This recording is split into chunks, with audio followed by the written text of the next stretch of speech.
Justice in the dark के पिछले episode में हमने देखा जो ह्वेइशिन के फादर का एक्सीडेंट हो जाता है। ह्वेइशिन को लगता है कि यह एक्चुअली में एक्सीडेंट नहीं है, तो एसआईडी आके उसे इन्वेस्टिगेट करती है। हान यांग ड्राइवर की बेटी डोंग शाओचिन को मिलने जाता है। वो अपने आप को इंट्रोड्यूस करे उससे पहले शाओचिन कहती है, तुम एसआईडी से हो, तुमने जो फैमिली का केस लिया है ना, क्या हुआ?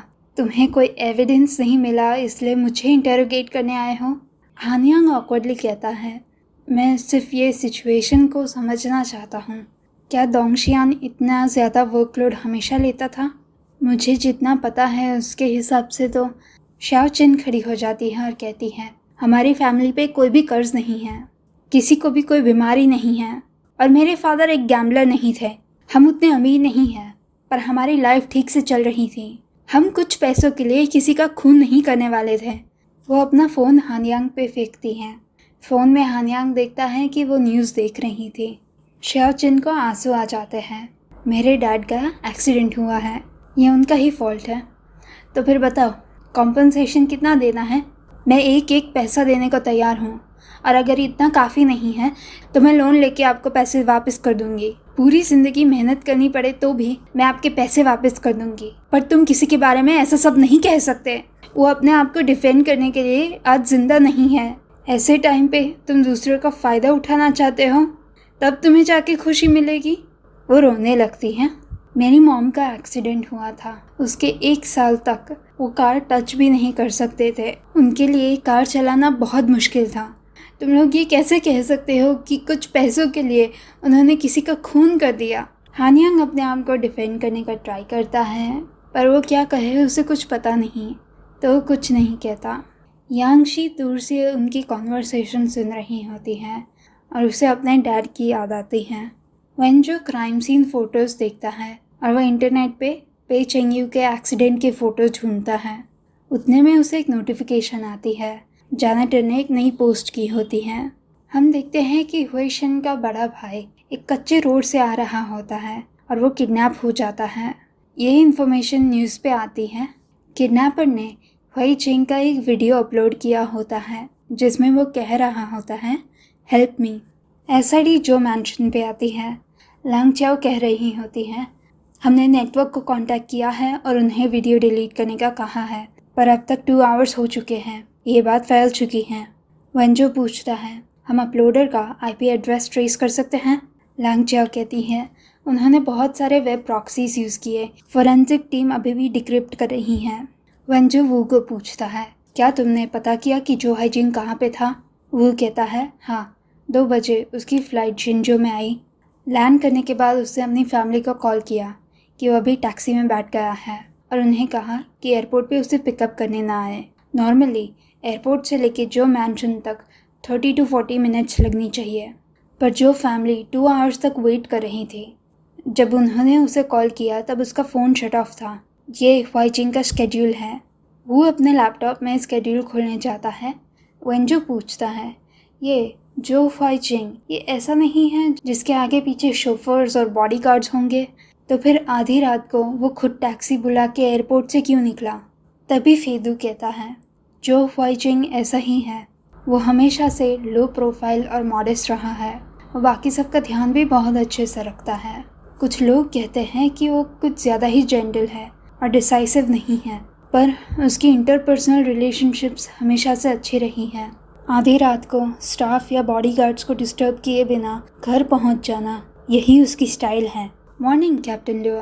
तभी लांग चाओ कहती है, बॉस, ये बात इंटरनेट पे वायरल हो गई है। जो ग्रुप के बारे में वो हर तरह की इन्फॉर्मेशन स्प्रेड कर रहे हैं और जो ग्रुप का स्टॉक गिर रहा है, शॉर्ट सेलर्स की लाइन लगी पड़ी है। वेंजो कहता है, उसके बारे में चिंता मत करो। ह्वेइचिंग के फ़ोन लोकेशन का प्रोग्रेस क्या है? लांग चाओ कहती है, कोई न्यूज़ नहीं है। वेंजो कहता है, शाओ, ताओसो की हेल्प करने के लिए फोरेंसिक टीम को भेजो और उन्हें कहो कि जल्दी करें। अब से क्राइम सीन को सील कर दो। कोई भी अनरिलेटेड लोग जो रेसिडेंस में आ नहीं सकते या जा नहीं सकते, इस टाइम पे इंफॉर्मेशन लीक नहीं होनी चाहिए। वो अपने ऑर्डर्स लेके जाता है। वेंजो कहता है, जो फैमिली के 2 लोगों का एक्सीडेंट बैक टू बैक हुआ है, ये कोइंसिडेंस नहीं हो सकता। शाओ हानयांग को कहो कि कार एक्सीडेंट की लीड फॉलो करे और दोंग शियान की बेटी जो भी कहती है उसे क्रॉस चेक करवाओ। लैंग चाओ कहती हैं अंडरस्टूड। इतनी इंस्ट्रक्शंस देके वेंजो फेदू की ओर टर्न होता है। वो देखता है कि फेदू ने आईडी कार्ड पहना है तो आईडी कार्ड लेके स्टडी करता है। वेंजो ये कर रहा होता है तो फेदू स्माइल करता है। वेंजो भी उसे एक छोटी स्माइल देता है। हुई जिंग का एक और वीडियो अपलोड होता है। लैंग चाओ कहती हैं हम वीडियोस डिलीट करते जा रहे हैं पर दूसरी साइड वाले उसे बार बार अपलोड कर रहे हैं। ये किडनैपर्स क्या चाहते हैं? उन्होंने पैसों के लिए फैमिली को कॉल नहीं किया और वही जिंग को मारना था तो कब के मार चुके होते हैं, पर ये लोग वीडियो अपलोड करके क्या करना चाहते हैं? वेंजो कहता है वही जिंग ने हमेशा से लो प्रोफाइल रखी है। ऑर्डिनरी लोग सेलिब्रिटीज़ और पॉलिटिकल फिगर्स को पहचान पाते हैं पर वाई चिंग जैसे को जो हमेशा से अब्रॉड रहा है लोग इतनी आसानी से नहीं पहचानेंगे। लैंग चाओ कहती हैं तो फिर ये वीडियो आधी मिनट में ही वायरल कैसे हो गया? लैंग चाओ को आइडिया आता है वो जानबूझ के इसे वायरल करना चाहते हैं। फेदू और वेंजो एक दूसरे की ओर देखते हैं। फेदू कहता है कैप्टन लुआ ये सिचुएशन को कंसिडर करते हुए सस्पिशन अवॉइड करने के लिए क्या आप चाहते हो कि मैं यहाँ से दूर रहूँ? वेंजो कहता है कल कार एक्सीडेंट हुआ और आज किडनैपिंग। ऐसे सेंसिटिव टाइम पे शिनडोंग डिस्ट्रिक्ट में सिर्फ एक ही ग्रुप है जो ये सिचुएशन से प्रॉफिट कर सकता है, वो कैपिटलिस्ट जो ये अपॉर्चुनिटी यूज़ करके जो फैमिली को एक्सप्लॉइट करना चाहते हैं। फेदू स्माइल करके कहता है फॉर एग्जाम्पल मेरे जैसे लोग। वेंजो कहता है अभी मैं जानना चाहता हूँ कि ये वीडियो वायरल करने में कौन इन्वॉल्व हो सकता है, मुझे लिस्ट दो। फेदू कहता है मैं तुम्हें कुछ नाम दे सकता हूँ जिन्हें मैं जानता हूँ, पर तुम्हें भी पता है कि जिनचो में हर कोई इसके बारे में स्पेकुलेट करना चाहेगा, नॉट टू मेंशन कि इंडिविजुअल इन्वेस्टर्स। ये हम कह नहीं सकते कि कितने इंस्टीट्यूशंस इसमें इन्वॉल्व हैं। मैं भगवान नहीं हूँ, मैं सब नहीं जानता। वेंजो कहता है तो मैं एक और क्लू देता हूँ, वीडियो के रिलीज और वायरल होने में सिर्फ आधा घंटा लगा था। ये ऑपरेशन का मॉडल क्लियरली काफ़ी मैच्योर है। ये उनका फर्स्ट टाइम नहीं है और मोस्ट लाइकली उनकी जो फैमिली के साथ कंपेटिटिव रिलेशनशिप रही होगी। फेदू कहता है तब तो बहुत नाम बाकी नहीं रहते। वो अपने फ़ोन पे कुछ लिखने लगता है। फेदू कहता है by the way as a current suspect मैं आपको एक सजेशन देना चाहूँगा। आई एम गेसिंग कि किडनैपर और इंस्टिगेटर के बीच में कुछ कनेक्शन है, पर जो किडनैपर है वही इंस्टिगेटर हो ऐसा ज़रूरी नहीं है।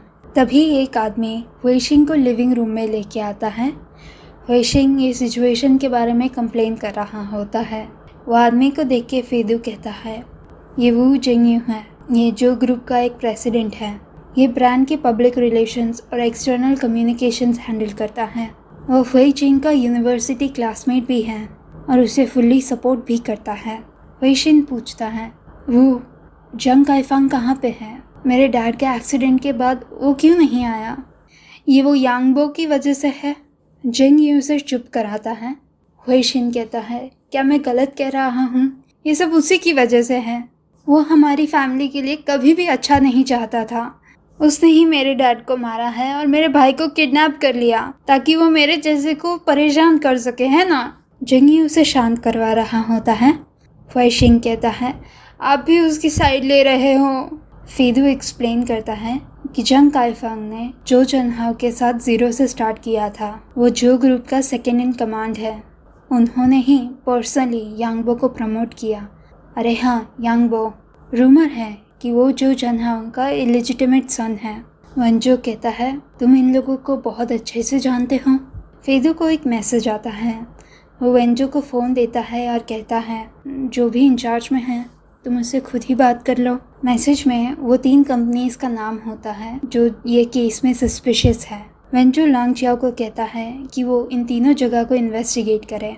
जिस किसी ने भी वीडियो अपलोड किया वो इनमें से कहीं पे होगा। वेंजो और फेदू वेशिंग के पास आते हैं। जिंगयू खड़ा होकर कहता है ऑफिसर्स, वेशिंग अभी भी यंग है और इतना सब कुछ हो चुका है, वो काफ़ी स्ट्रेस में है तो उसके इमोशंस थोड़े आउट ऑफ कंट्रोल है, आप उसकी बात मत सुनिएगा। वेशिंग प्रोटेस्ट करता है मैं बकवास नहीं कर रहा था। वेंजो कहता है मिस्टर वू, एक किडनैपिंग और एक मर्डर हुआ है तो अब ये एक क्रिमिनल केस है। फैमिली के अंदर की बात हो या नहीं, ये सब इम्पोर्टेंट क्लूज़ हैं और इम्पोर्टेंट क्लूज़ छुपाना ये क्राइम होता है। आई होप आप ये बात समझते हैं। मिस्टर वू कहते हैं, ये सब मैं समझता हूँ। मुझे लगता है कि हर एक ऑफिसर को मिस्टर यांग के बारे में पता ही होगा। वो हमारी कंपनी के बहुत ही इम्पोर्टेंट मेंबर है और जब तक मिस्टर यांग की बात है, मिस्टर यांग वो ये ग्रुप के सेक्रेटरी हैं। वो बहुत ही अच्छे से काम करता है और बहुत इम्प्रेसिव है। तो ये तो होना ही था कि ऐसी रूमर्स उसके बारे में फैलेगी, हुईशिंग के कानों तक पहुँचेगी। जब से वो छोटा था तब से वो सुन रहा है कि यांगबो कितना अच्छा है, तो ये नॉर्मल है कि उनकी रिलेशनशिप उतनी अच्छी नहीं है। पर अगर आपको लगता है कि वो मिस्टर जो और वही जिंग के साथ कुछ भी कर सकता है तो ये आपकी गलती होगी। मैं इसे बिल्कुल भी बिलीव नहीं करता। पिछले कितने दिनों से वो दोनों अब्रॉड में इंस्पेक्शंस कर रहे हैं। जैसे ही उन्होंने न्यूज़ सुनी वो तुरंत ही वापस आ गए। क्या उनके लिए आप एयरपोर्ट पे ऑफिसर्स भेज सकते हैं? किसी और को कुछ हो जाए ऐसा हम होने नहीं दे सकते। उतने में वो कहता है, बॉस हमें फ़ोन की लोकेशन मिल गई। फ़ोन बाइशा रिवर के एरिया में है। हुईशिंग कहता है, उन्होंने मेरे भाई को रिवर में ड्राउन तो नहीं कर दिया ना? तावरान लोकेशन पे पहुंचता है। वहाँ का ऑफिसर उसे ब्रीफ करता है हुईशिंग के फ़ोन के लोकेशन की जगह पे उन्हें ये कार मिली। किसी ने अभी कुछ भी टच नहीं किया है। तावरान को कार की डिक्की में एक बाल मिलता है। हुईशिंग का बैग और फ़ोन कार के अंदर ही होता है। उसके साथ उसकी आईडी और वॉलेट भी किसी ने टच नहीं किए होते। तावरान वेंजो और फेदू के साथ वीडियो कॉल कर रहा होता है।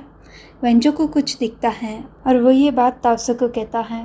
ताओसा कहता है, हुईशिंग यहाँ पे स्ट्रगल कर रहा था तो उसके निशान यहाँ पे होने चाहिए, ये डायरेक्शन के हिसाब से। वेंजो कहता है, जो हुईशिंग पैसेंजर सीट में बैठा था, एकदम से किसी ने पीछे से अटैक किया। जो हुईशिंग स्ट्रगल कर रहा था और इसीलिए यहाँ पे शू प्रिंट्स हैं। फेदू कहता है, तो जो ड्राइवर है वो किडनैपर्स में से एक है।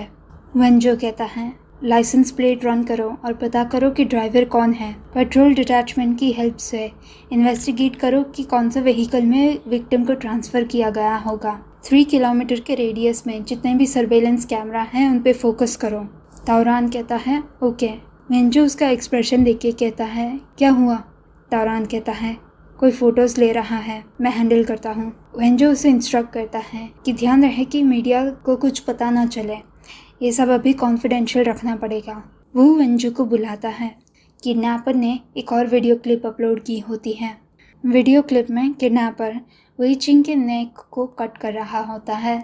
ये देख के फेदू को अनकम्फर्टेबल लगता है। वेंजो उसके और स्क्रीन के बीच में आ जाता है ताकि फेदू को ये सब देखना ना पड़े। किडनैपर ने हुईशिंग के सामने एक मैसेज रखा होता है, एक बार डिलीट करोगे तो मैं एक कट करूँगा। ये देख के हुईशिंग सीज करने लगता है।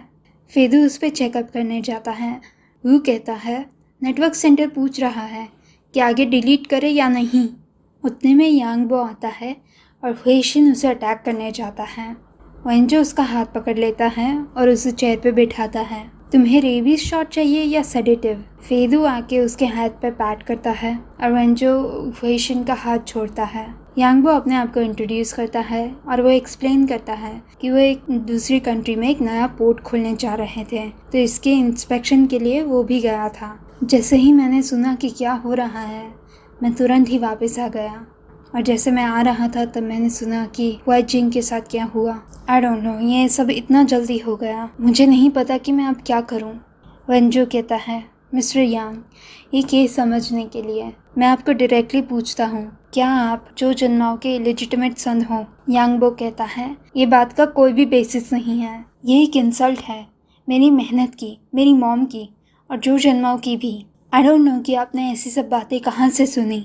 हुईशिंग कहता है, बुलशिट। वेंजो कहता है, जो हुईशिंग शिंजो में किडनैप हुआ था उसके साथ जिस किसी का भी कनेक्शन है वो सब अभी एक सस्पेक्ट है। वो हुईशिंग को कहता है, तुम भी? हुईशिंग कहता है, मैं सस्पेक्ट हूँ? तुम पागल हो या फिर अंधे हो? क्या एसआईडी ऐसे ही काम करती है? मैं क्लाइंट हूँ। वेंजो मुस्कुराता है, आई एम सॉरी, हम एसआईडी है, हमारे क्लाइंट नहीं होते। वो फेदू से रीज़न करने का ट्राई करता है। ये इसको क्या प्रॉब्लम है? ये कहता है कि मैं एक सस्पेक्ट हूँ, मैं उसके अगेंस्ट कंप्लेन करना चाहता हूँ। फेदू स्माइल करता है। हुईशिंग, उसके साथ झगड़ने का कोई फ़ायदा नहीं होगा, काम डाउन, यांग बो कहता है। मेरी मॉम और मिस्टर जो वो एक दूसरे को जानते थे और इस कनेक्शन की वजह से ही मैं जो ग्रुप ज्वाइन कर पाया हूँ, पर इस मुकाम तक मैं अपनी खुद की मेहनत से पहुँचा हूँ। हुएशिंग कहता है, तुम्हें बिल्कुल भी शर्म नहीं आती ना? और वो उसे फिल्थी बुलाता है। यांग बो कहता है, मुझे ये समझ नहीं आता मिस्टर जो, तुम्हारा जैसा कोई जो ड्रिंक एंड ड्राइव करता है और कितनी सारी लड़कियों के साथ घूमता रहता है, उसके लिए फिल्थी की डेफिनेशन क्या होगी? इससे हुएशिंग को और गुस्सा आता है। वो वेंजो को इन्फॉर्म करने आता है कि चीफ दू उसे ढूंढ रहे हैं और वो वेंजो को फ़ोन देता है। वेंजो साइड में जाके उनसे बात करता है। चीफ दू कहते हैं, तुम लोग क्या कर रहे हो? वीडियो ना डिलीट करना ये क्रिमिनल्स को पावर देने जैसा है, और अगर हम वीडियो डिलीट करने लगे तो हम हुएजिंग की ज़िंदगी रिस्क कर रहे हैं। तुम लोग क्या करने वाले हो? प्लान सोच के मुझे रिपोर्ट करो। और यहाँ पे जस्टिस इन द डार्क का 11th एपिसोड का फर्स्ट पार्ट ख़त्म होता है। ए गाइस, सो अगर आपने मेरा इंस्टा देखा होगा तो आपको पता होगा कि मेरे लैपटॉप का स्क्रीन टूट गया था, तो पिछले 2 वीक से मेरे पास लैपटॉप ही नहीं है। By the way, happy pride month. To be honest सच बोलो, I forgot, I seriously forgot कि इट वॉज प्राइड मंथ।